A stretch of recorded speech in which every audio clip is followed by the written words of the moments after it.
également M. Xavier Barré. Quand Lionel Messi est arrivé à Paris, il a fait 14 matchs sans marquer. Eh bien, beaucoup de gens ont dit qu'il était déjà fini.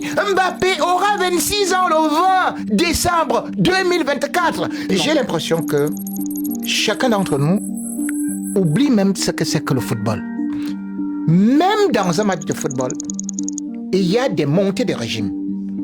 Et il y a un moment où on se relâche. Tactiquement, c'est comme ça que ça joue. Et les êtres humains obéissent à ça. Les gens oublient que Kylian Mbappé, à 17 ans, était déjà une star.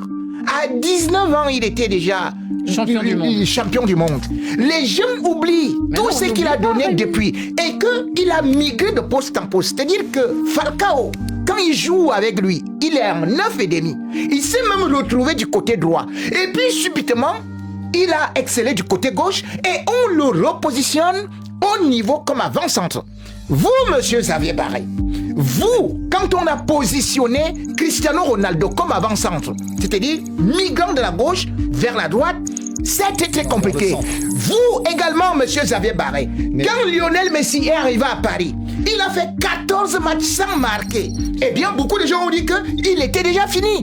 Mbappé aura 26 ans le 20 décembre 2024. C'est-à-dire que à cette époque-là, même Zinedine Zidane n'avait jamais joué une finale de Coupe du Monde. Il a encore du temps, tout juste parce qu'il a connu ce qu'on appelle un creux. Tout être humain connaît un creux. Tout comme quand vous dormez, vous êtes fatigué.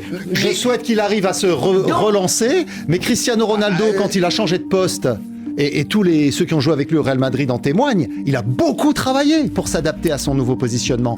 Et Benzema, n'oublie pas que Benzema se faisait appeler chaton par Mourinho. Mais on est d'accord. Avant de devenir ce qu'il est maintenant là. Est-ce qu'on a Thierry Henry, moi je sais que faut regarder. Tu es très content que les joueurs du Real soient en méforme comme ça. Il faut regarder. Non, parce que je préfère que. C'est ça. Il y a un proverbe qui dit à vaincre sans péril, on triomphe sans gloire. Et il y a un proverbe c'est mieux que le Barça bat un grand Real Madrid que le pauvre Real Madrid. Et un autre proverbe dit, mais quand le vautour est malade, les poules sont en fête.